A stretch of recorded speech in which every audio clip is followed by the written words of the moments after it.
I'm concerned with spending $3,000 a month on marketing. If someone on Google is not giving me a cost per lead, they have no idea what they're doing. I can almost guarantee you it's a horrible return on investment.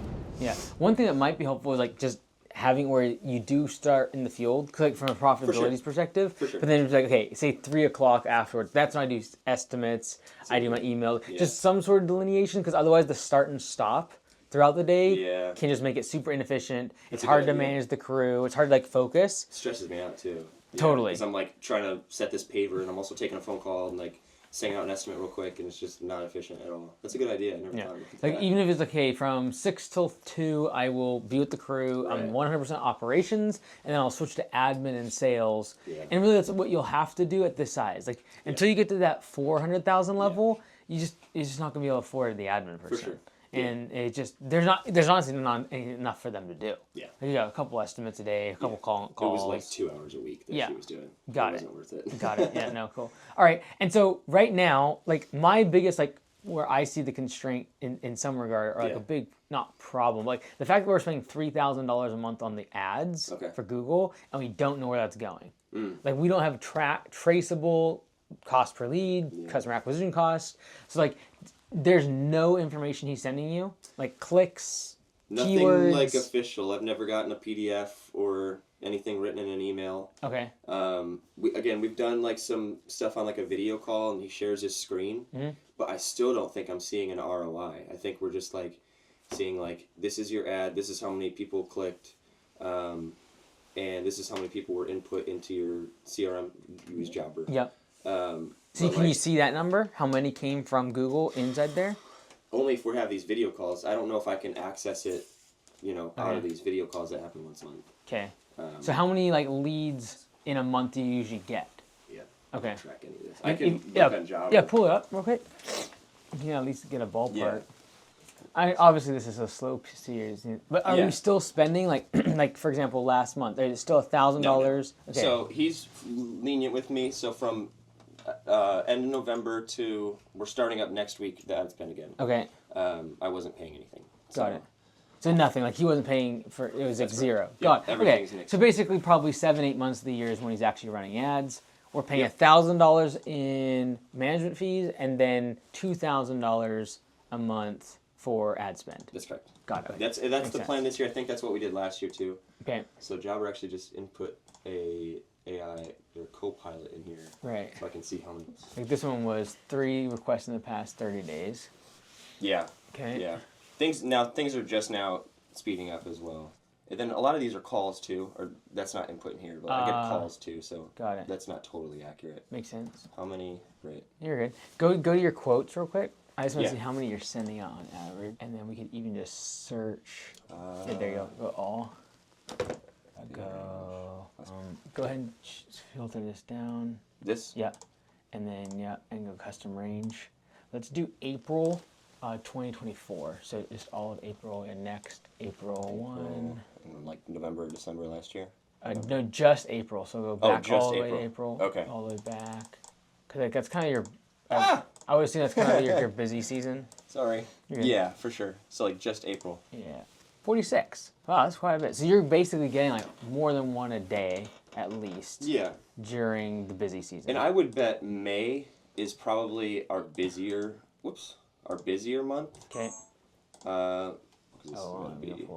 I could be wrong. That's always what I've thought. But 46, so about the same. Okay. Okay, so you're getting one. Okay, all right, cool. Yeah, I'm really interested to see like if we can get any sort of other data from him in terms of cost per lead. So like I'm assuming he doesn't have tracking codes on your website to track when an estimate is being requested. No, nothing that's not at all. Yeah, so because what we want to know is like how much are we spending to get one lead? Right. And like right now we're spending $3,000 a month in go time, but if we get say 50 leads and it's all from Google, like 100% of them, which I would assume like it's like half. Yeah. But just saying we get 40 leads on $3,000, we are spending like $80 cost per lead. Right, and then if we close it, say half of those, now we're paying about $150 customer acquisition cost, and just knowing that number is important. Right. It's not to even say that it's bad, like it's not a horrible number, but I happen to believe that out of those 40, let's just call it 50 leads, maybe 20 of them are actually coming from Google. Because there's other ones that just are coming from your website and Facebook and seeing your truck and referrals and everything else. Okay. And so now all of a sudden, if we're paying $300 customer acquisition cost and we're only getting 10 new leads a month from Google, now this might not be a good way to use our money. That's true. Yeah. Because when I look at, like last year we spent $20,000 in marketing, and we had $200,000 in revenue. That's like a 10x, right? But that assumes every single customer came from our ads. But you already had like 150,000 in revenue the year before of recurring customers. Know for sure, like I said, I hired them later in the season too. So, yeah, wow. Yeah, I'm concerned with spending $3,000 a month on marketing. Yeah. Like, okay. For the return that we're getting. That's true. I always looked at it like, okay, I want to spend 10% of revenue on marketing, but I never really tracked it. Right. And I never cared to, like, that's why I hired out my Google ads, because I didn't know how to track it. And then I guess I just interested in tracking it. Yeah, that's not good for sure. Yeah, especially if do you know this person personally, or is it actual business? It's an actual business. It's like basically one guy that runs it all though. Okay. He's based out of San Diego. Okay. I was a cold lead. He reached out to me on like Facebook. Okay. And then like 6 months later, I was like, "Hey, I can't do this. Can you help?" Yeah.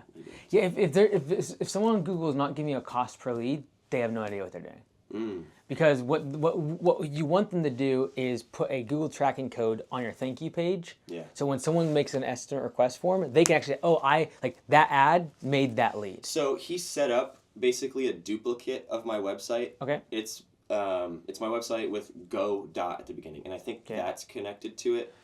And I'm also concerned, I had this thought last year, I wonder if he didn't share those numbers with me because they didn't perform as well as he thought they would. Yeah. Because when I was managing them, I could be wrong because I don't track these things very well, but I thought I could have been getting more leads than he was getting me. Yeah. Yeah, and I was spending less than he I'm was. also concerned with the whole subdomain thing because now you're driving traffic to a domain that's not yours. Like that is not your main website. Yeah. Like I don't want traffic going to some other subdomain. I want it all going to my main website. So that Google's like, oh, there's a bunch of traffic going to this spot. Plus, they can't explore elsewhere on the site. They can't? Yeah. Well, yeah, no, because it's just go.trust. My website's trustthrive.com. Yeah. His is go.trustthrive.com, which is not connected to my website at all. Oh, at all? Yeah, it's just a landing page. A landing page, yeah. Oh, mercy, yeah, no. Really? Yeah. So that makes sense, I guess. If you spent one day on like Google Ads, YouTube, you would probably outperform him, honestly, just by having a Google tracking code that you put on your website and then being able to like, even if he didn't track the leads, just with the fact that you're paying $1,000 a month to him for managing it. Let's just let's say you spend $2,000 a month on ads and $1,000 on him. If you run the ads, he has to beat you by 50% cost per lead to make it break even on paying $1,000 to him. Yeah. So like I don't know who he is, but like I would recommend cutting that. Like that's $3,000 in your pocket right now. And I happen to believe even if you turn that off completely, you probably get 70% of your leads still. So here's the thing too.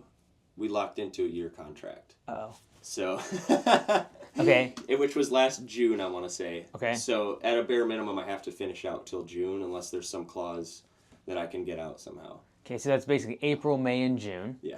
And that's going to be $3,000 a month. Yeah. Okay. Well, I can probably reduce my ad spend, but at a minimum, I have to pay him his fee. Right. His monthly fee. Okay.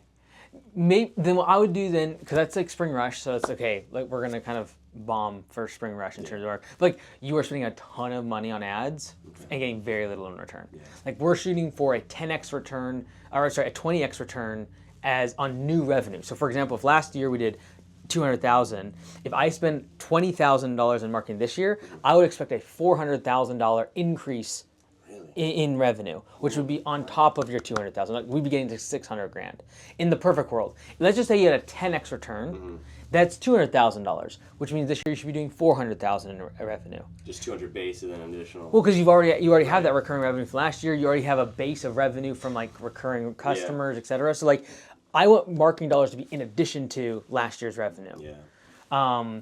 So. Wow. I would just be careful with that one. I know like people, especially if they're reaching out like from Facebook and like they are taking advantage of the fact that you just feel inadequate and you don't know the number side of things. But honestly, one day, like if you just lock yourself in this room and I'm going to learn Google Ads and you watch 8 hours worth of content, you will run better ads than that. is simply by having a tracking code behind your thank you page. Like when they submit the form, it literally tracks like, oh, this is how many leads I got for X amount that I've spent. Okay. Yeah. So. Yeah, I need a better job at tracking all that. No, I guess for now, like until June, I just need to like be on it about like, hey, I need to be getting this ROI, you know, to even for it to be worth it. So for now, for the next few months, we just be like, hey, I would love to be able to see my cost per lead. Yeah. Right. And if he can't give that to you, it's a really telltale sign, or just the fact that he knows that and he knows it's really bad. Yeah. That could be possible as well.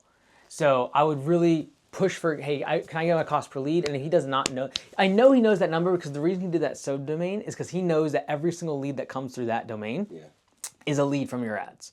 Okay. Right. So does he, like when you get a lead from that web page, does it look any different to you inside of Copilot or inside of no. GoJobber? So basically, like it goes from that, then it goes to his CRM, and then I think it bounces it to my Jobber. Okay, so like there's some Zapier Connect that happens. Right. Do you see that different? Like, can you differentiate that between like a lead you get? No. Yeah, it's confusing too because like I don't. Yeah, if I go to my requests, I have no idea which one of these came from him and which ones of these were just from my website or from Facebook or whatever. Okay, so another thing you could ask him about, you just ask him about UTM. Just say, hey, could you do UTM parameters on these? Okay. That's going to allow him, if he knows what he's doing, he'll be able to track these simply by if they hit that domain, it tags the account. Okay. So ask him about UTM parameters, and then also ask him about cost per lead. Like, can I just figure out, can you give me my cost per lead? Yeah. At the very least, can you tag quotes that come from your CRM? Because he sees that. Okay, like a customer tag, like at the very least, like that'd be more of a manual thing. Yeah. But like I would imagine from like a tracking code or UTM, he could do this automatically, especially if he's using Zapier to pull these in. But you could also just be like, hey, can I just have a list of the ones that are coming to your CRM? You could actually just ask for that. Okay. Like, hey, I just want to know which leads are coming from Google. Mm-hmm. A, can you give me cost per lead, which I think he has, but he's not giving it to you. Right. Or at least say, I'd like to be able to see like, which ones are coming through your CRM so I can compare how many are coming from my other advertising. Yeah. So I can almost guarantee you it's a horrible return on investment. Yeah, based upon that, how much you're spending and then like the amount of leads come in. The fact they didn't charge you throughout the winter is nice. Yeah. Right. For sure. I would say it's probably because he probably knows that it's going to cost hundreds of dollars per lead because it's just there's low demand. Yeah, there's like nothing coming in. Yeah. So I would also like to see that traffic going to your website instead of, and it kind of makes sense as to why you have 75 Google reviews, but you're not ranking super high. Because your traffic's lower than what I would have anticipated. Yeah. Because you got 75 Google reviews, which in this area is like basically the highest. Yeah. So you rank really well on Google listing, but the native search is not there. So we rank really well for native search in Chatham, Illinois. Okay. Because that was my first target market. Yeah. Only last year did I create a landing page for Springfield and keywords for Springfield because at first I wanted to stay out of Springfield because I was super small. I just wanted to hit this really tight-knit community. Yeah. And now that we're expanding, I'm like, well, I should really get into Springfield more. So yeah. Give it like a year or two, and obviously what you're saying would help, but that should also. Yeah. Pull up your website real quick. Did you build this? I did. Oh, that's very good. Yeah, I did. You're out here telling me you don't know technology and ads. You can totally figure out Google. It's just the numbers that I don't understand. Gotcha. I gotcha. I love graphics. I love design. I love creativity and What'd you build this on? WordPress. Cool. Yeah, this is really cool. I saw the videos and the other pages too, like the pricing one, stuff like that. Appreciate it. It's very cool. Okay. And then.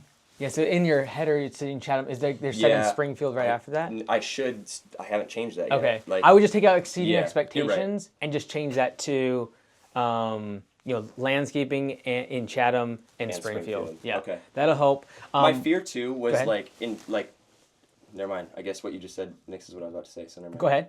I was going to say, I was going to do just Springfield because I wanted to have exceeding expectations there, but it's not needed. Right. So I can just do those two. I was afraid of taking Chatham out and then losing my ranking in Chatham, but... Yeah. Yeah, I would take out exceeding expectations because it's not helping the rank at all. That's true. And if people don't get here, keywords. We don't get exceeded anyone's expectations. Yeah, that's right. Go to the top really quick. The top of the page? Top of the page, yeah. Yep. So this is the part where I get a little confused.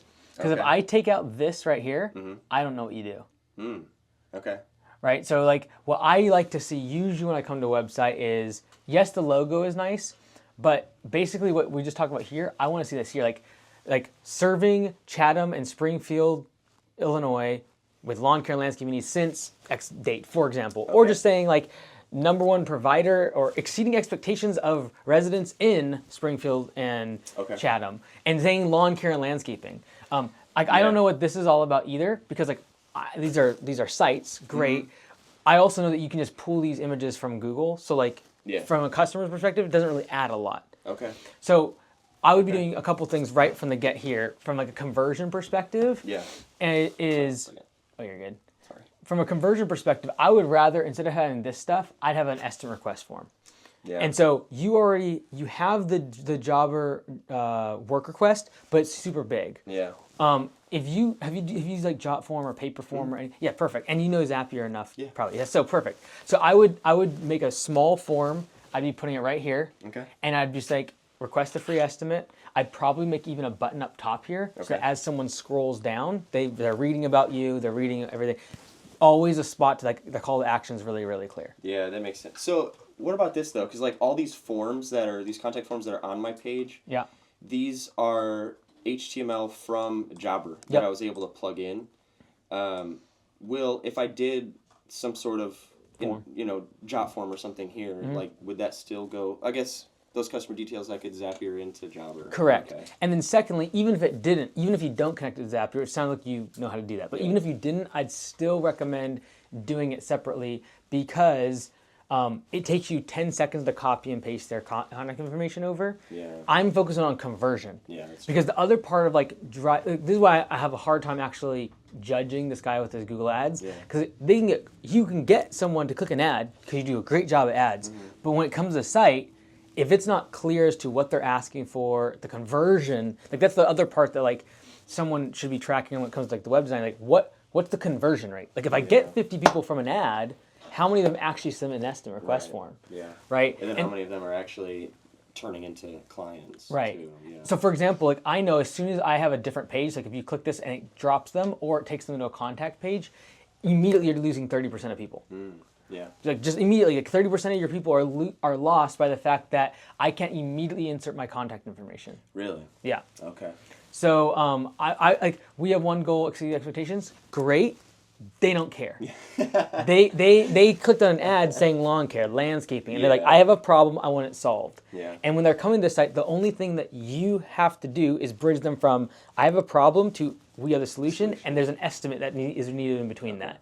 Now, I like instant pricing, but even if you don't do that, I would just make it really easy for them to be able to give you their contact info. I'm down with instant pricing. I just don't know how to... You actually have it. You have it kind of throughout. Sort of. Like, I have it here. I would like there to be a way for like them to fill out a form.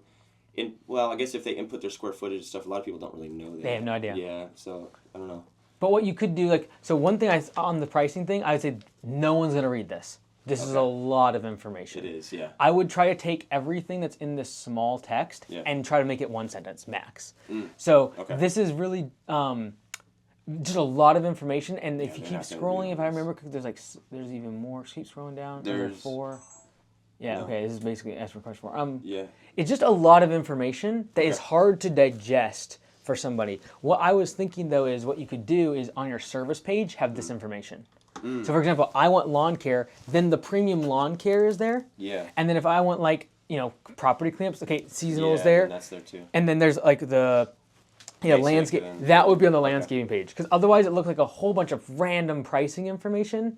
And when you're saying starting at, it's not specific enough for people that's what I'm paying. And it's kind of misleading too. Yeah, I've noticed that because I had a call the other day. It's like, oh, you charge $100 for mulch install. No, that's per yard. It's not really what we charge, and they were not interested. And even would you want to install 1 yard of mulch? Yeah, exactly. Right, for $100? Not really, right? Yeah. So I would probably say the one thing for instant pricing that we still don't touch is projects. Okay. Because the range is it's all over the place. And it's so many different variables. Insane. Yeah. Whereas with mowing, I'm willing to take a little bit of variation, knowing that I can raise their price in the future. Yeah, that makes sense. Right.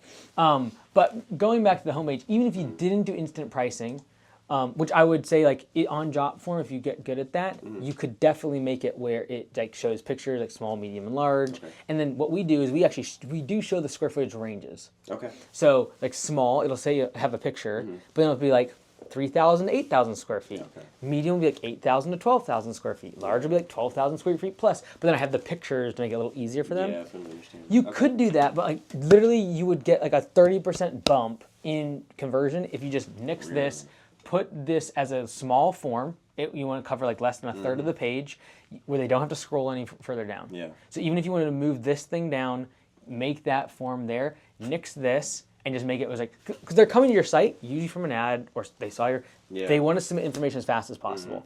And as soon as you say, hey, you got to click on contact, you got to click on this button over here, we've just dropped 30% of people. Wow. I guess I never, because we get a ton of traffic, a ton for what I would think of on our homepage. Right. And then anything else, like it drops off, and then the time spent on those pages is like nothing. Nothing, yeah. Yeah. So what you're trying to do is like this part of your page, it's kind of like Google. Yeah. If you're not in the first like 3 spots of Google, you don't get seen. Yeah. It's the same thing with your website. Okay. Above the fold, everyone sees it. Like when they come to the site, they will see this. Yeah. The likelihood of them seeing the contact page or the pricing page is like 1%. Yeah. So this is why this is the most important like real estate of the entire thing, and we're giving it to these people. Really? So like that's where it's like let's just make it really laser like focus on our CTA. Okay. So also the picture in the background is a random photo of trees. I would just make it like more personalized to you. Okay. Right? Like you have some really good photos of you and the crew, you out in the field. Okay. I think like even at your size now, leaning into like even like a picture of your family like you had and stuff like, is really good. Yeah. Okay. This picture though, if it was like you on a project job with a couple of employees, would do way better conversion than random trees. Yeah. Also tells me very quickly what you do versus this. Like again, literally, if you cover up this, I have no idea what this is. Yeah, it's just green, and you see a tree. And Like this is supposed to be a bed. There's supposed to be a whole landscape. Oh, it's bed just you here. can't see because on mobile it looks good. But I guess on this it doesn't. So. So yeah, I would just like it's kind of like when we make videos.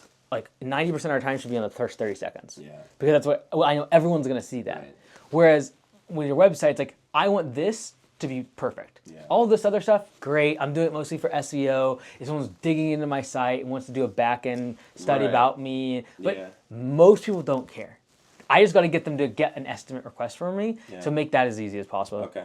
Yeah. So don't worry so much about the CTAs. I mean, have CTAs on these pages, but like really just hammer it right here. Yeah, like 90% of our time should be spent on above the fold homepage. So I think, here you could have either your phone number.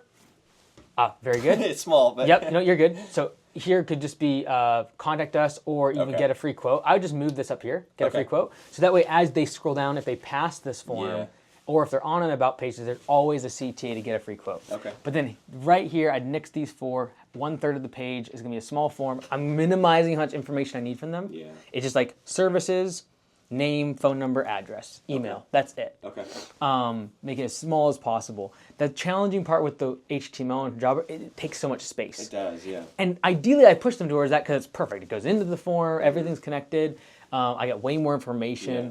But I just want I just want to get higher conversion. So you're saying on Jotform, like Jotform has a thing I can put in here, and it's smaller. Okay. Yeah. And what would you build this on? WordPress? WordPress. They have ones too.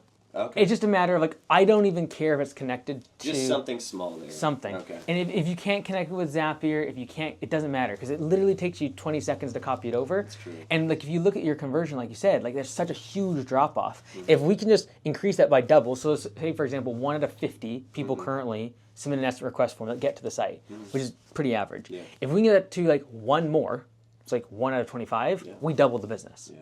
So, and that will do like more for us than spending $3,000 a month right now.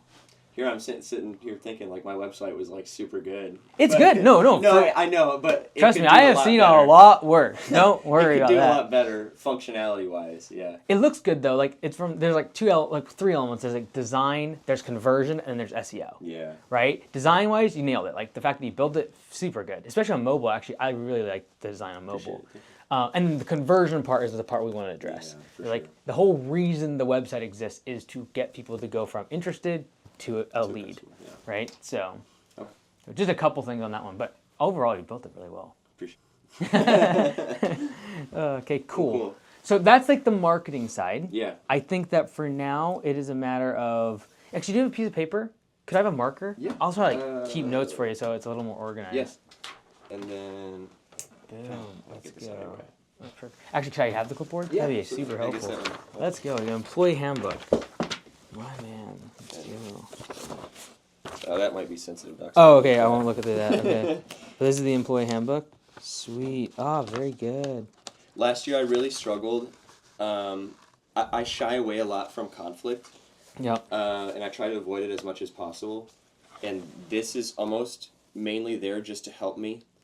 Have something that can keep them Yeah, accountable. exactly. Because if someone's late and I'm like, hey, can you stop being late? Like, we really need you here on time. If I have something to actually back that up, that conversation goes a lot easier for me. Yeah. So, yeah.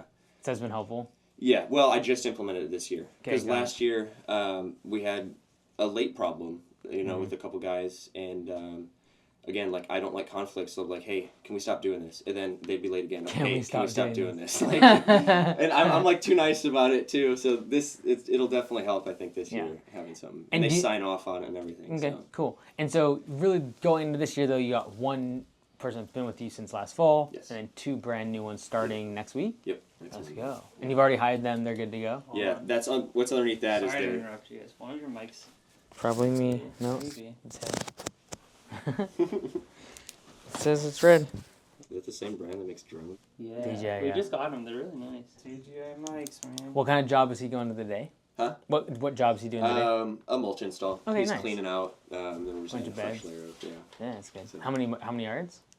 3.5. Okay. So nothing crazy. Do you kind of keep him busy and you busy during the winter, or just? No. So during the winter he's laid off. He Got collects it. unemployment over Oh, so the he winter. just started back He up. just started this week. Okay. Yesterday. Oh wow. Okay. So cool. yeah. Yep. So during the winter, what's your revenue usually around? No. Okay. We don't do anything in the winter. Okay.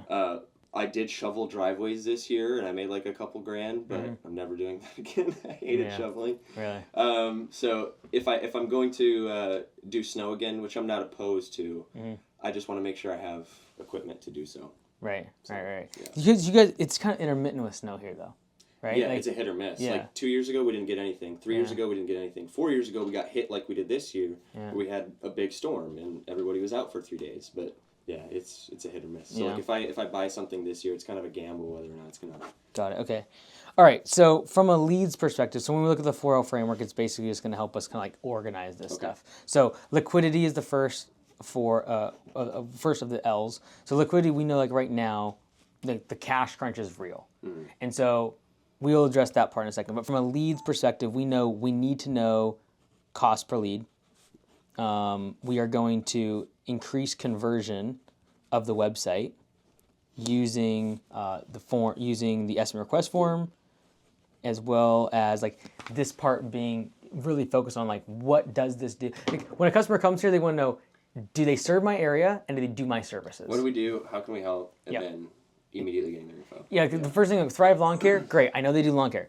The next question I have a customer has is, do they serve my area? Yeah. So like that's why having Chatham and Springfield there is helpful. That's true. They're just trying to validate, like, Yeah. does this work for me, right? I do that a lot. Like I'm looking at HVAC company and they're like out of Pleasant Plains or something, but do they serve my area? Yeah. Right. That makes total sense. Cool. So leads, we got to know our cost per lead. For now, we'll talk to the guy with Google, see if he can't give us that information, and if not, just ask for like a very manual outlay of like, okay, give me all the leads that come into your CRM. Yeah. Just so I know. Just any information I can get. Yep. Okay, great. That's leads. I genuinely believe that after June, if you just can him and you spend $1,000 on Google Ads yourself, Okay. save $2,000, you'd probably get more leads, right? Yeah. And you can then control lead flow. So when you're crazy booked, you just throttle it back. Right. When you need a little more, you can put more on it. Okay. But Yeah. tracking the cost per lead, putting the tracking code behind here, you will figure that out in 2 hours. Like, you know, if you can build this, you can put a tracking code behind. Okay. And what's also cool, if you did the job form or some sort of form separately, Yeah. you could always know, like, you could just track, okay, I'm going to send all the traffic to there from Google Ads. You'll know, okay, that form equals I have a converting ad. Yeah. So that's what he's doing with the whole subdomain thing. Yeah. It's easier to track. That's huge. Yeah. That makes So cool. All right. So from a liquidity perspective, right now, what's our labor rate? Like, what are you trying to charge out in the field? 80 to 90 an hour. Okay. So I try to get, doesn't always happen. The mowing side usually is hovering around 80. But again, that depends on things going wrong. The landscaping side is where we struggled last year. I would charge try to charge between 80 and 100, but some days we'd be getting like 50 or 60, and then some days we get 120, and it's just all over the place. Right. But yeah, my bare minimum that I want to hit is like $80 an hour. Okay. I'd be okay if we hit like 7. Okay. All right. Do you know what approximately your close ratio is? Like what percentage? Too high. Too high. Yeah, last year it was too high. So it was like above 50%. Okay, like 60, 70%. It was around 60. Okay. Yeah, I don't think it was above 60, but maybe mid 60s. Okay. Low 60s. Okay. Yeah, like my concern right now is that we have a few employees and yourself working, and at the revenue marker we're currently doing, like we're not actually hitting 80 to 100. Yeah. Right? We're significantly lower, but we really want to track that so we know. Mm-hmm. Also to be able to track the efficiency of the crew. Yeah, that's another thing I need to work on this year. So, like, I know, like, pay for performance is not really in the cards yet, because I'm assuming you don't use budget hours for every job, etc. And it's a little harder to track that in Jobber. So, what you could do, though, is just track how much do you pay someone per day in wages, and then how much do they earn in revenue per day. Yeah, how much do I need to be making to Yeah. get to certain labor revenue? So, for example, if we take, on like the labor side, if we just start tracking labor efficiency, and how we're going to track labor efficiency is simply... efficiency is going to be wages paid. So that could be, let's just call them $20 an hour, that kind of average. So $20 an hour, we had 8 hours worth of work, $160. Yeah. Divided by, okay, what we earned for that day? Yeah. Okay, I earned $1,000. Well, it's 180 divided by 1,000, that's 0.18, 18%, good. Yeah. We want that number under 40%. Yeah. So last year, just to give, you probably already maybe have crunched these numbers, but on my P&L, my labor to revenue, if I wasn't in the, so this doesn't include me, the labor and payroll. Right. I'm going to interrupt real fast. Yep. I'm just going to set this here as a recording. Yep. Here, go ahead. Put this right here. Sorry. So that way, as you guys are talking, we at least get...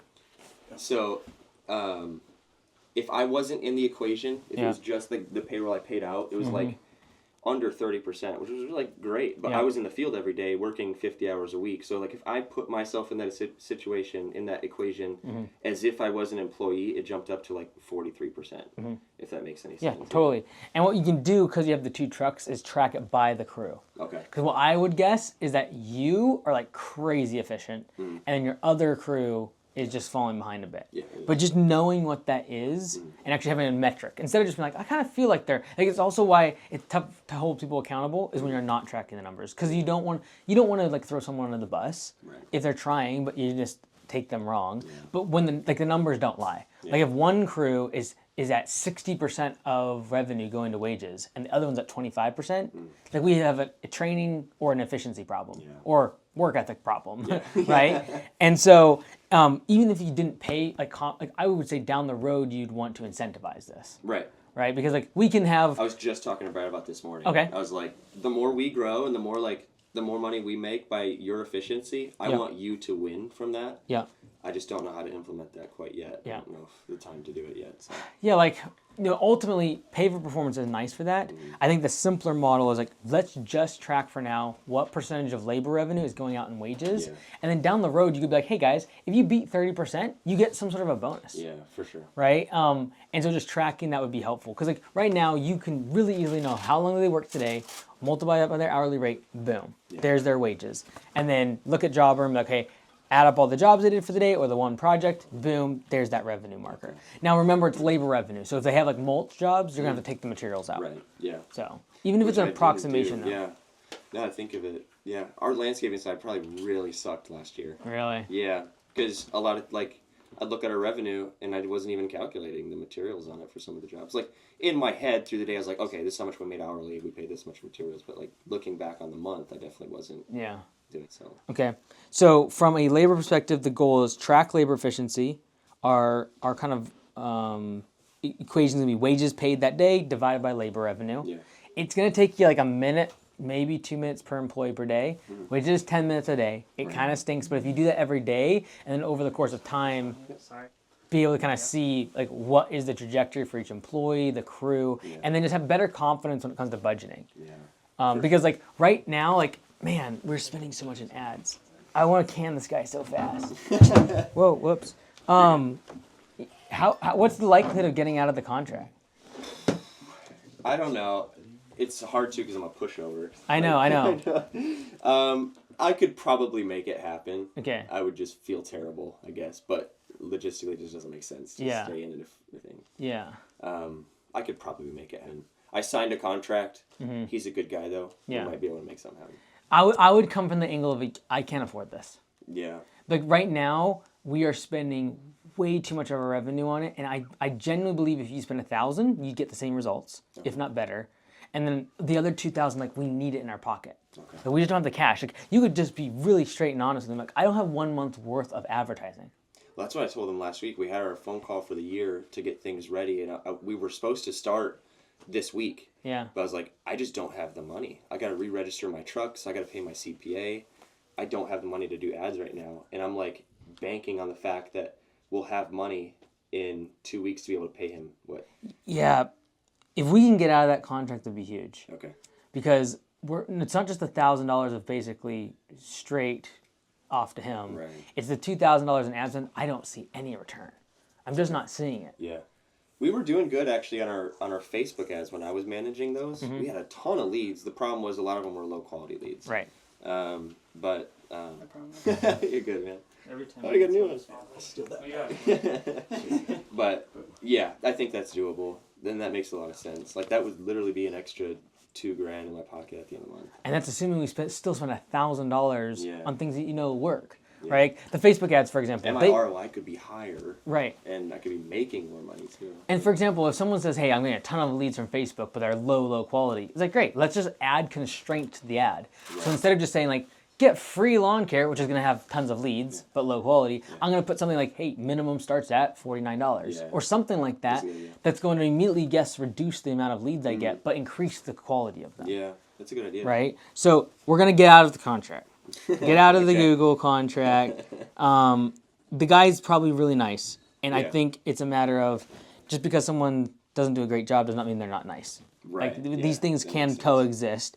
But I think it's a matter of we are spending way too much for what we're getting. And the fact that he's not giving us our cost per lead, we're not getting any sort of tracking around it, means we are literally throwing money and just hoping and praying. And I think that's a bad strategy. Okay. Let's try to get out of that. Okay. And even if you have to say like, hey, I'll give you next month's or something like that to get out of the next, because basically we're going to try to save $9,000. Yeah. Over the next 3-4 months. Yeah. If we can do that, take control back of your ads. I feel like the time you're spending on just those calls, if you could just take one day before spring rush starts, like even if it's this week, and watch videos on Google ads, and you already know Facebook ads, but like watch another couple of videos, really hone it in a little bit, you'll do better. Okay. And especially once you fix the site's conversion stuff. Yeah. Like doing that could immediately put you above him in terms of conversion. Okay. And like number of leads coming in. Just even by if I didn't do any ads. Yes. Yeah, just the website alone. Because you already have traffic. You can see that traffic Right. coming in, and it's not coming from his ads. Right. Because he's going to a different subdomain. And so if you can just increase the conversion, you might actually not spend money on ads, but because you double the conversion, get just as many leads. Yeah. Right? Okay. Okay, cool. Okay, so liquidity goal is get out of the Google contract. Okay. I think we can do that if you wanted to pay him for 1 month or like fine, but like I think this is also a time like we got to put our foot down sometimes as a business owner. Like this is what's right for the business, and just take like the fact that like we got to provide for the family, and like we currently can't. Yeah. And so like, sometimes just taking that angle with someone that is reasonable. It's like, hey, I can't afford this, and maybe I'll come back to you in the future. I would love to, and if we can end this on good terms, great. But like right now, I cannot afford this contract, and it's gonna put me out of business. Like it seems like fatalistic, but like be true. Like we're being honest. Yeah. No, Like, you're right. And I really believe that with the conversion of the site and then you taking over the ads, saving $2,000 or $3,000 right now is like really important. So because like during spring rush we're probably doing what like 15,000, 20,000 a month in revenue. Last year during spring rush, I had Actually probably more like 25, 30. Yeah, 25, 30. Our highest was like 35 last year, I think. Yeah. So we do not want that money going there. You're right. So cool. So we got labor. We're trying to track the labor efficiency. When it comes to like you kind of feeling like a bit of a pushover from the employee's perspective, is that like when they make mistakes? Is it when they don't show up? Like what are the parts where you just you're being steamrolled or just like letting things slide? So I don't let quality slide. Okay. I try not to micromanage, but I feel like I'm pretty gracious with mistakes. I had someone total a truck last year, and I wasn't mad. Mistakes happen. You know, things happen. If we miss a spot trimming, like, mistakes happen, just try to do better. It's like things, again, like things that I can enforce, but I didn't have in place to enforce. Like being late, or not wearing a company t-shirt, or, you know, things that I can enforce, but I couldn't. Because, like, to me, it's common sense. To them, it may not be. Right. Yeah. So I think being a pushover in terms of what I can actually enforce. And even this year, like, I think that employee handbook is going to help. But because I can be a pushover, I am afraid I'm going to be afraid to reference that. Right. Just because I don't want to cause contention. And I just want to be liked. Yeah. It's a bad thing, but yeah. That's, Like, how I got over this part, because, like, when I first started, every single person in the company was older than me. So it was very intimidating. Yeah. Because I was 18, 19, not a single person was younger than me until I was 22. Yeah. And so it was like, I am going to take away from someone who has a family. I'm going to take away their job. Like, this is like very daunting, and I'm going to let things slide because I don't want to have to address the firing thing. Yep. And so, and that changed after someone sued me, after I tried to nicely let them go, and then they said it was because I was doing it based upon them getting injured. Oh my gosh. I was trying to graciously allow them to, like, get out with their dignity from the team, and they came around and sued me. From then on, it's like, all right, so this is the book, and if they do something wrong, you're out, and I'm not giving you a reason why. Yeah. And so that seems harsh, but it'll take you getting burnt one time to where, and like right now the business can't afford to have to be burnt. And that's where I was at. So, like, I had to go take a loan out to cover a lawsuit that was completely frivolous and made up. But, you know, we can't do that right now. Yeah, you're right. Last year I had the guy who actually totaled one of my trucks, he was texting and driving. So I should have been mad at him for it, but I wasn't. Yeah. And, like, I should have fired him a long time ago, too. Everyone around me, I told everyone about this employee. Everyone's like, you need to fire him right now. But yeah. And I just have a hard time kind of mixing, like, personal. Is everyone your business. wife? Okay, so we need to listen to your wife on all HR related things. She was then. like, as soon as I hired him, because she's like, I need to be involved in every interview. Very good. She wasn't in this one. Good. And yeah, so she was telling me from the get go, like, I don't like this guy. He shouldn't be here. Yeah. And you're just optimistic. You want everyone to do well. Yeah, I'm like, I want this kid to do better. I saw myself in him when I was like 18 years old. Yeah. And that was a bad mistake. So, yeah. So is she involved in the hiring process now? Yeah. And then does she meet with them, like, throughout the day, or talk to them throughout the day, like any sort of? Occasionally. Okay. Yeah, she'll come out. She'll be outside and they'll say hi to each other. You know, recap the day or something. But mainly it's like interviews, and then if I face any conflicts with the guys, she's heavily involved in that. Okay. Last year there was a conflict between two guys, and she handled most of it. Like, I don't know what to do. Okay. So yeah, she stepped in. So in the morning, if the crew needs to call out, do they contact you or they contact her? Okay. Does she want to be more involved in that area, or we're trying to kind of keep her where she doesn't have to be involved in the business? More so the latter. Okay. It's mostly like, this is a weakness and it's a strength of hers. 100%. Got it. Okay. Yeah. I want her to focus on the kids. Like, that's, you know, let's just stay home. I'm going to love that. Yep. But yeah, my weakness is the people and putting my foot down, and she's good at that. And if you can spend 10% of her time doing that, it'll save you like half your day. Yeah. Because it's such a huge leverage point once you start having employees.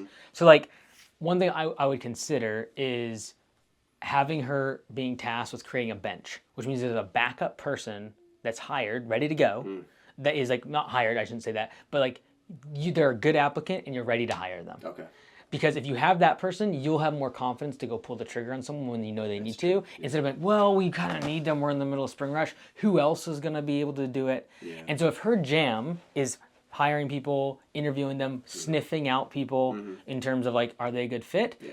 Okay, we need 2 employees. Great, but we're going to have another one that's like, we tell them when we don't have a certain start date, but we're always looking for great people. Yeah.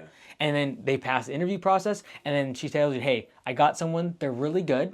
We're not going to offer them a job, but just so you know. That way, if there's someone that, like, does something stupid today, you're going to pull the trigger a lot faster. Because I'm not afraid of losing someone good. Exactly. Yeah. Okay. So, if you guys want to open that window too, if you want, I know it's a little bit warm in here. Go ahead. It'll probably be a little too windy. I'm fine. Windy out, so I'm fine. I'm fine. Okay. Okay, so on the labor part, I'm going to put create a bench. Okay. And that's basically, we need someone on the bench that gives you the confidence as the coach to pull players knowing that there's someone else to step in. Yeah. Okay. And then you're not going to be involved in creating the bench because that's not our strength. Yeah. Right? Your strength is selling and dealing with the team out in the field. So I would say technically it's like sales and operations. That's kind of you. But if you know your weakness is sniffing people out, being a little bit more skeptical of them, etc., let her handle all that. Okay. And she only says, I have someone on the bench or I do not have someone on the bench. Okay. Then when you're out in the field and someone doesn't show up for 2 days, you're immediately pulling their card and you have someone else to step in. Yeah. That makes a lot of sense. But right now you're putting up with it because like, we're busy. Yeah. They Right. don't have the time to find someone else. Yeah, and now you have the benchmarks as to why their card would have got pulled. Okay. In the handbook, it says if you were late, this happens. And now you're going to actually have the kahunas to go do it because it says it and they signed it. Right. Right? And there's someone to back them up. Right. I think it's a good idea. For sure. Okay. From a leadership perspective, I think it kind of ties into that. And that's just a matter of like having the organization of the employee handbook for you to lean back on is helpful. I'm assuming you have like meetings with the guys each morning, etc. Yeah. I think a lot of this will just come down to like confidence as you build the business and then not being taken advantage of from the employee's perspective. Like there needs to be some whip cracking in terms of efficiency. Yeah. Because like when we look at 3 employees and like the revenue, and you're hauling probably half the revenue. So when I look at the numbers, I'm actually saying, okay, if 198 was our revenue, you working 50 hours a week, I bet you made over 100,000 of that with your revenue. Oh, yeah. And so then when 100 left for 2 or 3 guys, which Right. is kind of insane. Right. Yeah. And so like this is where actually my brain goes, is I actually think you would have last year made more money, you being solo, not doing any advertising, not worrying about any leads, and just doing the work yourself. You're right. I have a buddy who owns a lawn care company in Auburn where we used to live, and he did more than me last year, and it was just him and a part-time guy. Yeah. And he doesn't spend any on ads. Because what's happening is 20-30% of your day is being spent managing a crew. And doing more sales is required to fill their schedule. So you're doing all the work, advertising, and overhead required to fill work that is unprofitable. Versus if you did, just less revenue, but all of it was being done by you, super profitable. If you did I bet you could do 140 to 150 by yourself. Yeah, for sure. Because you're probably doing 110, 120 by yourself now. Yeah. But if you didn't have to deal with the team, you could probably do the work yourself and be more efficient. And then you wouldn't have to spend money on ads. You'd be like, forget that. I'll just fix my website because it's free to make that change. Forget advertising. I have enough leads coming in as is. I don't want to be like, I really want to make this business to where like, if I break a leg, my sole income isn't gone. Yeah. So like, I guess I would almost take this over me making 150 just because I have a bit of security knowing I won't lose all my money if I get injured or if I have to stay home with my wife for a couple weeks to take care of the kid or whatever. So I agree with you. The counterpoint to that is this. Right now, if you got injured, you're still making up half the revenue, and now the business would lose $50,000 to $60,000 a year because you have employees that are inefficient. Yeah. Or pricing that's not high enough, the estimates weren't exactly accurate. Yeah. So there's 2 options. One, do we go the very conservative route, which is literally the next year we do 150 in revenue, but you're 50% profitable. Yeah. That's conservative. Or we do what we've been talking about, which is like, let's juice up the website. Let's cut back on like frivolous, the marketing stuff, be a better leader to the crew, hold them accountable, track our labor efficiency, make sure that they're actually making money for us. Yeah. Like if they're not making money, they need to go. Yeah, right. And as much as we want to help them in their future life, if they're not making money, we need to fire them. Yeah, it doesn't make sense. It's not a business. Yeah. Yeah. Literally a couple days ago, I was talking to Anna, and I was like, what if I just fire everybody this year? And, and the more I thought Thinking about it, dark thoughts. Yeah, well, like, the money side, I was like, this could be nice. But, yeah, it's not just what I want to do long term. Yeah. So definitely doing the latter and making sure those things are set up. Like, what if you did it for 1 year? And then you got your prices up to where they need to be at and got like so for example, how many mowing customers do you have now? Whew, that's tough to lose. Yeah. But this is the thing. We would have to do no more sales. You do 74 mowing customers, you make $15,000 a month. It'd be like 50% profit. Yeah. And then what I'd be really pushing is how do we convert those people into winter services? Yeah. So we can keep revenue throughout the winter. Yeah. Yeah. I don't know. I feel like I would just be taking a step back. Yeah. Oh, you would be. You would be for a year. I think that's what correct me if I'm wrong, but I think I can do that this year with my current setup and just nixing out my unnecessary expenses, like you said, becoming a better leader and just strengthening what I have instead of ripping out and starting over essentially. Okay. What if you had just one employee? Because I feel like having 3 employees right now, if you're going to shoot for 350, we could probably make it work. It's very doable. Okay. We have quite a bit of work lined up for April already. Okay, Yeah. cool. So what I would say is this. You have the 2 employees, you're pretty confident on them? Yeah. Has Anna sniffed them out? Yes. Let's go. Yeah. Good. So, we're going into training, etc. I would say if you don't have enough work, we need to lay one of them off. Okay. We can't be like, oh, well, we hired them. We've got to keep them full time. Because I have a bad feeling that if we don't have enough work, you will just keep them on staff. Ability. I hate to say it, but yeah. And so it needs to be, this is why tracking the labor efficiency is so important. Okay. Because as soon as you start having people work 4 or 5 hours a day, you're trying to kind of just fill their time, you're having to do stuff around the shop, that number will drop like crazy. Yeah. And so if we're not getting, if we're spending more than 40% of their wages, 40% of their labor revenue on wages, that should be like red flags all over. Okay. We're just not going to be profitable. So one thing I want to ask you is, should I plug myself into that calculation of? Okay, I thought so. Yep. I just want to make sure. And the thing is, I would not be paying yourself what you're paying them. You should be paid what you're really worth. In the equation, it's what I'm paying them, but obviously I pay myself more. Yes. But, okay. Like if they're bringing 20, you should be at least $30 an hour. You're literally bringing half the revenue of the business. Okay.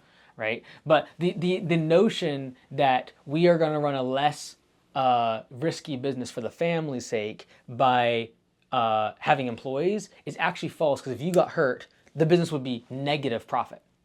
Right? If you were solo, revenue would stop, but you would have all these expenses. Right. So we've got to make that other side of the business profitable. Yeah. And that's going to come in the form of better stringent leadership. It's like, we make money here. Yeah. And so like this was a big turn for me when I just started being like, we're here to make money. Yeah. And when you make it about that, it makes it so much easier for everyone. Instead of like, we're here to kind of like improve and like, we want to be better landscapers and we like be about like making the customers happy. Like, no, we all want to make money here. How do we make more money? We make customers happy and they keep coming back to us. That's the conversation I have with Anna all the time. Yeah. She's like, this is a business. I like not Anna. a charity. Anna, I've never met Anna, but Anna sounds like an amazing person. We would get along very well. I think I hear, this is not a business, this is a business, not a charity. I probably hear that like once a week. Hallelujah. Can I get an amen? Let's go. So like it is important though, like, and I think talking to my team about it helped, because like I just got sick of like being so stressed about money. I just came to the conclusion, I'm gonna make this all about money. Yeah. Because if I make more money, I'll be able to give them more money. And so like once we made the change, all of a sudden like, okay, we do health benefits. Okay, we're new paid time off. Yeah. We can offer this other stuff, which all aligns with their goals too. And so you're not being selfish. You're just making the goalpost really clear. Yeah. Like we are here to make a bunch of money. Yeah. And if you're not going to make me money, you're out. Yeah. And like it seems harsh, Yeah. but it's like if you make more money, the customers are being served well. It means they're coming back to you over and over again. It means they're referring you out. It means they're willing to pay a higher price to get you on their property. Right. And so it's really a win-win-win. But talking like that is a very different tone, and it's very difficult. Like I was usually like the airy-fairy, like, hey, like we're here to like improve our lives and all that stuff. And it's like, no, like we're gonna make a bunch of money, and by doing that, I'll hopefully be able to give you more money, and then you can do whatever you want with it. I'm not gonna dictate that you like be a better landscaper, like listen to books. I'm just gonna make as much money as possible so I can give you more money, and then you can do whatever you want in life. Yeah. That makes a lot of sense. I just got to put it to action. And then when the reason it was so important for me to do it is then when I started pulling out numbers, because they're not going to be used to this, it makes sense. Like, oh, the goal is to make money. Therefore, we should probably track our labor efficiency. Should I be transparent with them in terms of labor revenue, how much they're bringing in, how much I need to be making and stuff? Yeah. Okay. Yeah, well, this is what I would do at first. I would track it at first so you get some confidence. Yeah. So at the end of every day, we're going to say wages. Who was on the crew? How much did I pay them? How much they earn in labor revenue? So we take out the materials. There's my percentage. I would do that for a few weeks. You get confident actually what that number is, what it should kind of be. You're also going to figure out who your highest and lowest performers are really fast. You also have half of your crew. You and one person are good. The other 2 people are new. You're going to have low efficiency for the next few weeks. Yeah. Get them trained up. Once you know those numbers, then you go to your team knowing, okay, I know what these numbers should be at, and I know what they are for some people. That's when you can start incentivizing it. Okay. So for example, you say, okay, if you're under 30%, Like if under 30% of your labor revenue goes to your wages, you're getting bonuses. So just track this like before payroll hours are sent out, like No, this is every day. Every day. Every day. Yeah. Right. And for now, I just keep an Excel spreadsheet. Like Jobber does not have the budget hour thing nailed. So like you just have an Excel spreadsheet, date, and name of people. Okay. In that cell, I am taking how much did I pay them in wages divided by labor revenue they earned for the day. Okay. And if that number is under 40%, green. And you could literally make it an Excel spreadsheet green. Okay. Over 40%, red. If it starts hitting under 30%, you know they're crushing it. Yeah. And you can afford to pay them more. Okay. But you just track it for a few weeks and then you bring it to the team. Hey guys, this company is about making money. Why? Because if I make more money, I can give you all more money. Yeah. So what we're going to do now is align the incentives of the company with yours, which is if you be really efficient, you hustle throughout the day, you're gonna make more money. Okay. Here's how: beat 30%. I guess a part of it that's a bit confusing for me is like on the landscape side. Like for the mowing, I know how long a lawn should take for two guys.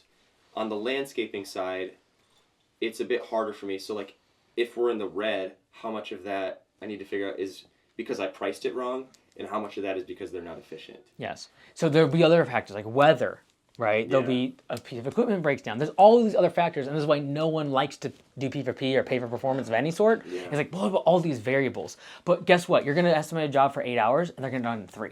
Yeah. So like it kind of comes with the territory up and down that ladder, but it's more or less like you're not even actually doing P4P, you're just tracking it. Yeah. And then you're giving the incentive if they can beat it down the road. Right. And you could just tie it to like, hey, if you get under 30% for the whole week, you get like a $300 bonus. Mm-hmm. You know you can afford that now because that's better than being at 50 or 60%. Yeah, yeah. And it's extra money in my pocket. Even if I'm paying out an extra $300, that's nothing to what I've profited on. And now when they leave the shop, you're like, I know they're hustling. Yeah. And you don't care about them looking at their phone. You're not wondering, like battling your mind, like, okay, should I be telling them not to look at their phone? Like, should I be telling them that they need to show up earlier? Like, you don't, because like, look, the harder you work, the more money you make. Yeah, yeah. And then if they don't perform well, they're gone. Yeah. Right. Right. So I would probably create some sort of thing like, hey, 30%, great employee, you're gonna make more money. 40%, meeting expectations. 50%, you're on the chopping block. Yeah. They give me a lot of insight. So for sure. I think the leadership side is just holding people accountable. Holding accountable to labor efficiency. The other thing is when people make mistakes, like a skid mark, a damaged lawn, whatever, I'm assuming right now you're taking the phone call, you're going back to do the callback. I make them do the callback. Oh, you do? Very good. Fantastic. Yeah. If it's like a fence post that they don't know how to fix, I'll do that. But if it's they missed a large area of trimming, or if there's something they got a seat over, they're going back so they know. Does it happen like once a week maybe? Last year, yes. We had an employee that was terrible. Yeah. I trusted him too early, and they were doing callbacks like twice a week. And I was hoping like, okay, you're going back, learn from your mistakes. He just never did. Yeah. Now with Brad, it happens. I would say like once a month, maybe. So what I would do on the leadership side too is implement the yellow slip system. Okay. So what that is, you just literally just get some yellow paper. We like yellow because it stands out a lot. You can make it pink, but pink slips don't have a good reputation. So go with yellow. But all it does is says when you get a phone call, and you can put them in your truck or whatever, you get a phone call or a complaint or email, whatever, you put the customer's name in, you're already doing this, they're going back to the property. But then what I want is them having to go to the customer, resolve it, have them sign off on the yellow slip, and then when they come back to the next team meeting, they go over it with the team. I love that. Because the accountability that is caused when you have internal quality control, sometimes they have more pressure around making mistakes and telling their team members about it than having to go back to the property. Yeah. Now, also, if we want going back to the property, now they're not going to be generating as much labor revenue the next day. Right. So that number is going to get worse. Okay. So now we're going to try to incentivize that down the road. Right. So that actually going back to their customer's property, they don't like it. Yeah, last year I did something, if we didn't, like, I really wanted to focus on quality last year, so if they didn't get any complaints for a week, they'd get a $50 bonus. And it's still hard to track, but I need to do it. So now what we're going to do is we're going to incentivize making more money, which is the quantity side. But then the quality side, like if you have to go back to a customer's property, it takes so much of your time the next day, you can't hit your numbers. Yeah. Right, so it would break them from any sort of bonus. Yeah, for sure. Right? Yeah. So the yellow slip system implemented is essentially you're already kind of doing it, which is they go back to the property. We just want to add the extra layer of you are now accountable to the entire team on the next team meeting, and you're going to talk about it. Yeah. What I did wrong, on whose property, what I learned from it, and how I'm going to avoid it in the future. Yeah. Right? They sign off on it, goes into their employee profile. And they're ruining their chance for a bonus for their other employees too, and it's visible to everybody. I love that. That's and then good. in your employee handbook, you say X amount of yellow slips equals, right? You're going to have a performance improvement plan after 3. If you get more than 3 in a month, performance improvement plan. Okay. If that next month after that, you get more than 3, you're fired. Yeah. Okay. Right? So then you have it all in writing. They've signed off on the fact that if they get that number, that they've already signed to the fact that they're going to be cut. I love it. Good stuff. I feel like there's a lot there. Sorry. No, Went you're kind of good, fast. Any questions on any of that stuff? Is there like a certain amount of X amount of revenue that I should see, a percentage of revenue that I should see in liquidity? Like, obviously I had way too much in ad spend last year. Mm-hmm. I just don't know what I guess is normal or healthy in terms of cash flow and how much I should have in the bank for, like, I read a book, obviously you probably heard of it, called Profit First. And we're implementing that this year. Okay. But I don't know how that's going to go. I don't know what metrics to look for. And I feel like if we ran it like we did last year, I would not be able to do Profit First. Yeah. So there's going to be, a lot of things I need to change to be able to do that. So Profit First, in my opinion, works really good if you have a bad habit of spending money when you see it. I do. You do? Yeah. Oh, okay. Like, he calls it bank accounting. I'll look at my bank account, like, sweet, I got $6,000 in here. I really need this piece of equipment. I'm going to go buy that. And then next thing I know, employee taxes come out, payroll taxes come out a week later that I wasn't planned for because I don't follow my numbers. Yeah. And then I'm back. Okay, then Profit First will work good for you. Because I didn't think you had that. Because I didn't see a lot of spending on equipment and stuff like that. I'm very frugal. Like, there's a reason I have I noticed. this. And like, a very old, I like it. But in terms of, like, I don't know, in the field, I want to make things easier for the guys. Yeah. And I feel like if I make things easier for the guys, they'll be happier, and I'll be happier and be more efficient. And so I buy things for them. Yeah. And one way they will be more happy is if you can give them more money. that's true. Yeah. So let's say optimize to make more money, give them more money, and then they can spend it on whatever they want. Yeah. Instead of like, they will like if I get them nicer equipment. Maybe. I guarantee you they'll like if they give you more money so they can go do something else they like a vacation or get a nicer car. Yeah. Right? So, okay. So if you have that, then Profit First will work well. Have you set it up with your bank accounts already? In this early stages. So we just set up a LLC because we're still a sole proprietorship. Yep. That just got approved. I needed an EIN to set up the bank account. Okay. And now the bank account's there. Now we just got to implement everything. Okay. So. If, just in case you might want to look at this, if you're going to do Profit First legit, Relay Financial, online bank. You do? Yeah. Oh, dude, it works really good with Profit First. I Great. messed around with it a little bit. It's super cool. Cool, yeah. And I have a CPA who's a Profit First professional. Okay, perfect. And we're going to do like monthly CFO meetings and Hallelujah. go over everything. So. Hallelujah. Okay, good.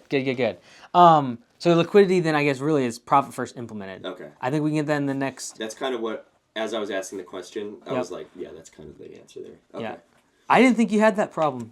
It's a good confession, because usually I'm more of a fan of like, look, if you're not going to spend the money when you see it, what's the point of splitting 5 accounts? Because what's going to happen, especially at the beginning, and as you read the book, like moving money between, like, oh man, we're short a little bit and moving stuff around. Yeah. But if that can constrict you from, seeing $2,000 and going and buying something, well, let's do it. I think it'll help. And it wasn't so much like, because you don't see any like super fancy equipment out there. No. Like, I'm more so like, I don't need this fancy equipment. I can do this. I can rent until I need it or whatever. It's just like the little things that add up, I guess. Yeah. I don't know. Like a truck box for the truck or whatever. Yeah. Over the rails, like making the trucks look nice or whatever. Yeah. Like things I don't really need. Right. That I'll buy it. Okay, so Profit First, I think we can get implemented in 6 weeks, have the EIN numbers, have it up. If you're in Relay, easy peasy. Okay. It's really easy to split between the accounts. Yeah. And then what I would do, and this is the part that I would stray from Profit First a little bit on, is to determine how much money I need in the bank account before I get distributions. Okay. Right? So he takes profit out first. Yeah. And that's fine. Right. Go for it. When your operating account gets to a certain amount, I would then say it's licensed to take more money from the business. From profit. Yeah. So like what the business is holding. Yeah, so for me personally, like I'm trying to get at least 1 month of revenue in the bank account. Anything above that, I'm willing to take as distributions. Okay. Now, in the off season, your revenue is dropping precipitously, which we can address later. But like, we're looking at the last 3 months. So if I did 40,000, 50,000, 60,000 in revenue the last 3 months, the average of the past 3 months is 50,000. Anything above $50,000 in the bank, I will take as distributions. Okay. And the reason that's helpful is because down the road, if you do profit sharing with your team or a Right. general manager or anything like that, you've already set this like dollar amount that must be in the bank, and anything above that, we can now split with the team. My idea for this year was like, not so much taking distributions, but more so like paying. I guess not really the definition of distribution, but more so paying ourselves more, stacking some of that in a savings account that we can't touch that we can use for the winter, and then anything that is left over in the profit account would be just invested back in the business, because there's things I do need. Yeah. There were a lot of times last year where we couldn't pay ourselves. We haven't paid ourselves in 2 weeks because I spent a lot of money getting equipment worked on or working on myself and doing all that, and no money coming in. So like this is our first week back. Yeah, a little bit of a cash crunch. That leads me into like the off season, because like I remember when I was burning 75 to 100 grand during 3 months of the year because we just lost money. We didn't have any leads. So like we can't have that happen anymore. Right. We need to at least, or you can be generating 8 to 10 grand a month. Like that needs to be the expectation. Yeah. And so how do we do that? Well, if we have this year, if we get to like 100 mowing customers, which I think is very doable. We're at 75 now. If we get to 100, we need to do winter services.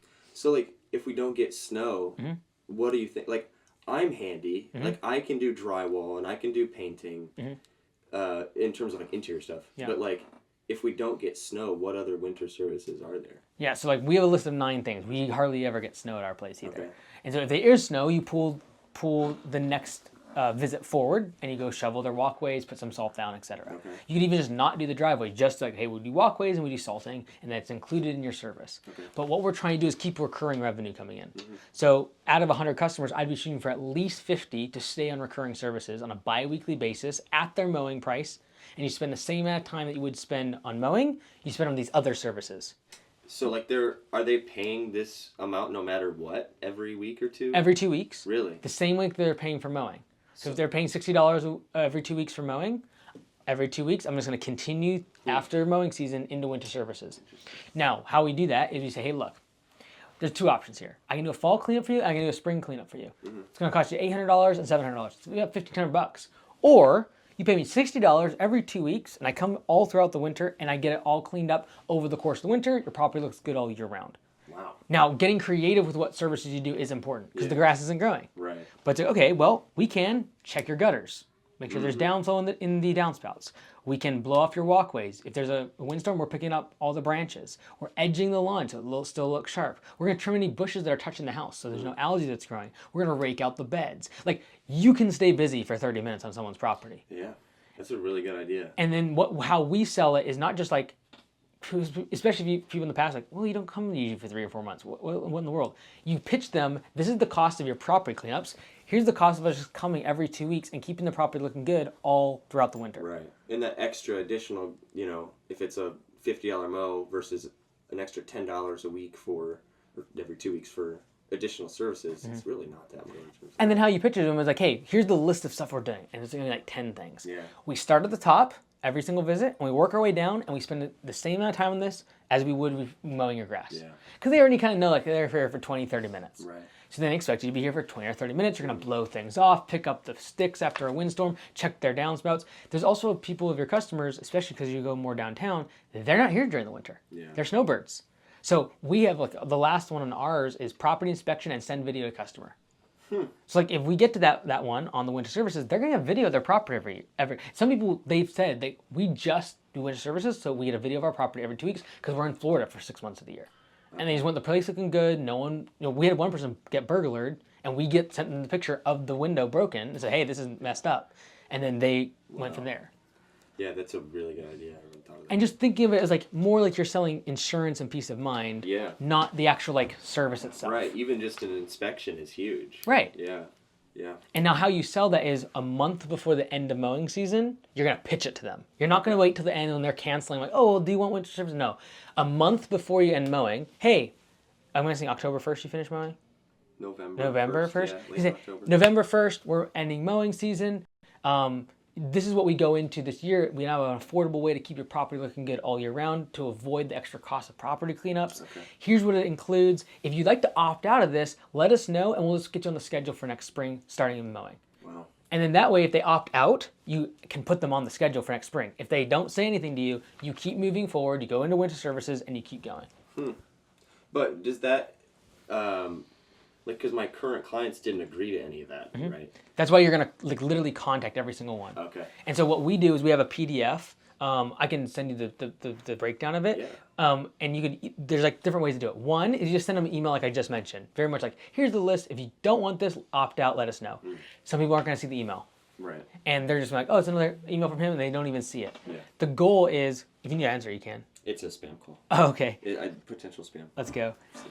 Like that's like the least conversion you're gonna get. But the problem with that is there are people who won't see the email, and we refund them. Okay. So like if they accidentally see the email and they're sorry, hey, like I didn't want this service, we will just refund them that month. And like, no worries, we'll get you started mowing. What I would recommend doing when you have 100 customers is talking to every single one. Okay. I would knock on the door of every single one. Yeah. Because if you knock on their door and actually explain that they're saving money, everyone goes for it. Like it makes a lot of sense. If you just like pitch it as like, I'm trying to make more money, that's how they hear it. Yeah. But if you say, hey, here's the cost of your fall cleanup, here's the cost of a spring cleanup. For half of that, we can come every 2 weeks and chip away at it, make the property look good all year round. And if it snows, like in that list of services, it says if snow is present, shovel walkways, put salt on steps. Like we put that all in there. I'm guessing this is probably something that I would do solo, right? Yes. Okay. Because if you get 50 customers, you could absolutely do it solo and make it $7,000 to $10,000 a month. Yeah. And right now, that's the difference of us going negative and having to put money aside versus at least breaking even. Yeah, I love it. Yeah, because it wouldn't make sense for two guys to go out for. Yeah. You don't need to. Yeah. Okay. And then you'd still lay everyone off, but you know you're at least going to cover all your bills and not have to save up money and take it from the family during the winter. So, okay, yeah, I was gonna have something else, but. So on leads, I'm going to add that in, which is winter services. Okay. What I would recommend as you get started this year, on your estimate for mowing, just put in there winter services continues throughout the off season. Okay. As part of your mowing estimate, every single one. Yeah. No one bats an eye. And then what happens is during the fall, you say, hey, you accepted this. I want to make sure you're fully aware of what that is and why we do it. And you pitch this 100% as a budget-friendly option to keep your property looking good year-round. Now, the thing is this. You're like, well, why would I want someone to pay me $500 or $600 instead of $1,500? Yeah. Because like, I just rather do the 2 cleanups. The thing is, right now, during the fall cleanup and spring cleanup stage, you're having tons of leads pouring in. And you can't get to all the work anyways. Yeah. I'd rather you go out and getting new customers and then service the existing customers during the off season. Yeah, that makes sense. Right? Yeah, that'd be huge. That's crazy. So usually what we see is on new customers, we can get about 60 to 70% conversion. Okay. The old customers, the ones that you currently have the 75, let's just say 60 of them are still around the end of the year of the existing customers, they're the ones you really got to explain things to. Yeah. Because they don't know what's going on. Right. And they think you might take an advantage. So we go knock on every door. Like, it'll take you a week, but you go knock on every person's door. Okay. And you have here's what the advantages of it, here's what we do, here's how it works. Then you have no refunds. And so those ones usually we convert 30 to 40%. So that's why I'm saying between Of your existing. Exactly. Okay. So because they're kind of like used to like not having fees, but the better you can explain that, I've seen it go higher, but like I'd say conservatively 30 to 40%. Okay. So if we get new customers this year, get to 100 total, I think 50 of them you can convert into that. Okay. Keep yourself busy all throughout the winter.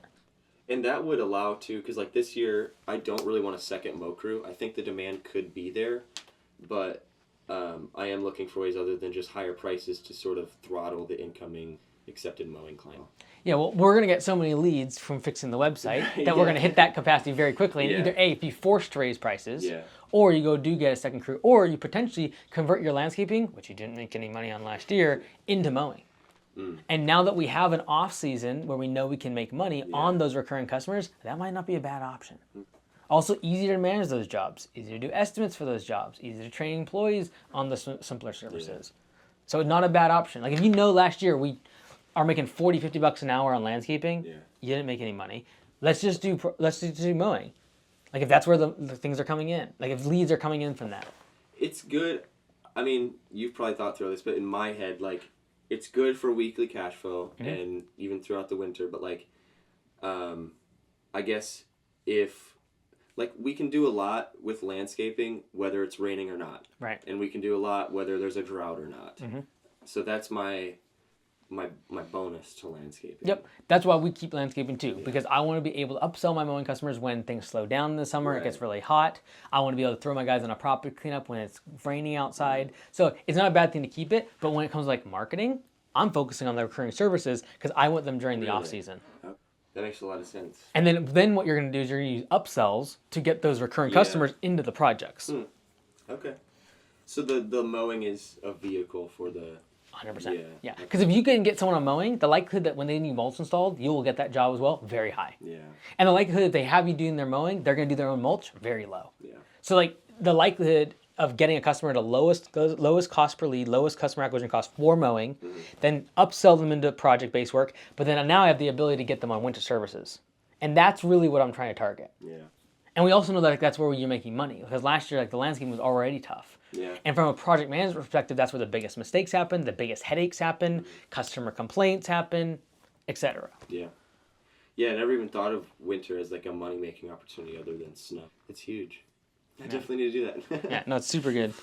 Cool. Any other questions? We got a couple things on each one. So basically, liquidity, we're trying to get out of the Google contract in the next 6 weeks. Yep. In the next 6 weeks, we want to implement profit first, inside a relay, get everything set up with the LC. Yep. From a leads perspective, we got to know our cost per lead. If we get that from Google, whether it be from this agency or we figure it ourselves. But we're going to get out of the Google contract, so we're going to figure it ourselves. We're going to increase the conversion of the website using the banner, using the estimate request form, and adding winter services verbiage into our estimate notes. Okay. So even current mowing customers, it's just going to be a line. Winter services are completed year-round. Okay. Labor, we're going to start tracking our labor efficiency, which is wages paid that day divided by labor revenue. Yeah. If you want to do it on a whiteboard, Excel spreadsheet, have Anna put something together for you so it's really quick. She likes numbers too. Fantastic. Let's go. Love you, Anna, wherever you are. Thank you. And then she's going to help us create a bench. Okay. Which is one employee that you know you've interviewed, and you're gonna be honest with them, like, hey, we don't have any open positions, but we're always interviewing for great people. Yeah.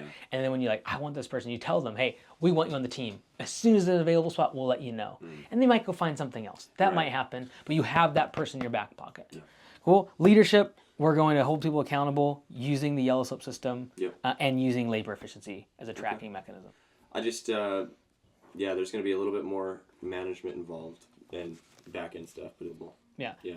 Do you think at some point, you said 400,000, I should start considering hiring out some of this back end stuff, like in terms of hiring someone in the office or to answer phones or whatever? Yeah. The thing is this. From right now, the constraint is profitability. We don't have enough cash. Yeah. If we were like, hey, we have $100,000 in the bank and we're just trying to grow, like, great. Just get an office person now, throttle tons of money in marketing, and let's grow this thing. Yeah. But we need to stay profitable. I think that's what I was like thinking last year. I just wasn't there yet. Right. Yeah. Okay. And if this guy that you're spending $3,000 a month on was giving you leads at $20 a pop or $30 a pop because they're so good, we'd be drowning in leads. Yeah. Right? We're not. Okay. So like that's where I say, okay, we need to be profitable. We don't have enough cash in hand to be able to say like, let's just dump money in marketing, hire more people, get an admin person, and scale this thing. We don't have the money, so that's fine. We're just going to do a little bit slower, which is going to be we're not going to spend money in marketing. We're going to increase our conversion. We're going to raise prices when we hit capacity. Like if you get so many leads this coming spring, because you make these changes, you're going to have this dilemma in 2 to 3 months, which is we've hit 120 customers. Do I raise prices to keep that down? Or do I go out and get another truck? Right. And that's going to be determined based upon your cash state, how much is in the bank. Yeah. Okay. If you have more than 1 month of revenue in the bank, I would be giving you the green light. Go get the other truck, scale this bad boy. Okay. And then if it's like, no, we're still tight. Yeah. We're growing, great. We have 120 customers, but we're tight. Raise prices by at least 20%. 20%? Yes, really? 100%. Holy cow. Yep. Yeah, I did it by 5% this year, and I felt like after I sent it out, I was like, I don't know if that was enough. It's not. Yeah. No. Okay. Anyone that leaves over 5% will leave over 15%. Yeah. When I look at the 15% and double our profit margins. Would you advise possibly increasing prices like mid-year even on the ones that I've already increased? How many customers do you think you could take on before you need another truck? Probably like 90. When you hit 90? 100, yeah. Let's do 100 because my goal is like hit you 100 and then get 50 winter service customers. Yeah. When we hit 100 mowing customers, we raise prices. Okay. That's capacity, and we're not going to have the capital to go buy another truck and hire more people. So instead, we're going to raise our price by 20%, no less. No less. It's on a $40 mow, it's $8. Yeah. That's not much. That's true. You're right. You raising them to 42 versus 48, the person's going to leave or not, doesn't matter. Yeah, and the money I make from the raise. It doubled your profits. Yeah, and doing less work. Yes. Yeah. And this is the thing. The reason you raise at capacity is because you can't get above 100 customers. Right. So either A, you turn off new customers, like no more leads, sorry, or you have to go make room by cutting customers out. Yeah. So the reason you have to do 20% is because you need to lose 10 customers. It makes sense though. Yeah. Yeah. Okay. So we're hitting 100 customers. We're raising prices by a minimum of 20%. Like we did 27, 28% at my location this past year. Really? And we lost 10% of customers. And this is the thing, once you can make that margin, that's when we, like, by raising the prices, guess what that does? Increases labor revenue. Yeah. Which now the labor efficiency looks better for your team. Which means they're going to get under 30% more often, which means you can pay them more. So are you looking, so on Jobber, I have the ability, I don't know if I'll be able to show you because it's a new year, but like, You're good. I have the ability to go to timesheets and see like how long the guy spent on each job. So like if I go to July 17th, it shows they were clocked in this long to this long on this property. Yep. Are you going through individual accounts or are you just doing a blanket increase to everybody? Yeah, so when we do... Some of them are priced really well, Yeah. you know, to where like I would almost, you know, it'd be bad to increase their price. Here's the thing. I agree with you that technically we should go with precision-like accuracy and go through everyone and raise the hourly rate. Yeah. The reason I never suggest that is because people don't do it. They'll just be like, oh, I'm too busy. Because we're talking like peak of the season. Right. Are you going to really go through 100 customers, track every single thing and be like, oh, I need to raise this person 15%, this person 18%, this person 32%? Yeah. You're not going to. Okay. And so like I need to look at, and the challenging part is you know all these people's names, you know about like personally, etc. We need to raise prices by 20%. Okay. So whether that be surgically doing it where some of them are 15 and some of them are 25, I need to raise prices by 20%. Yeah. Okay. So usually the people that actually raise their prices are the ones who just across the board do it. Okay. And in one day make the decision to make more money. Yeah. And then if I ever do get a call like, hey, what are you doing with that price? Like, oh, sorry, you were already, you know, I would word it differently. Well, here's the thing, because you don't like making confrontation. At the bottom of a price increase, you say, if this is going to put you in financial hardship, please reach out to us. We don't want to lose you as a customer over this.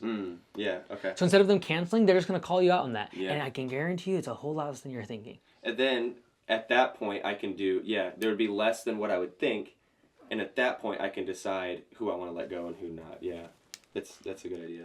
Right? And so you don't even give the option of like, call us for questions. Just be like, if this puts you in financial hardship. Yeah. Because above that, you explain why you need to raise prices in a couple sentences. You say, here's the prices, and then we roll with it. Yeah. But yes, you could do this, and this is the right way to do it. Yes, 100%. It just takes too long.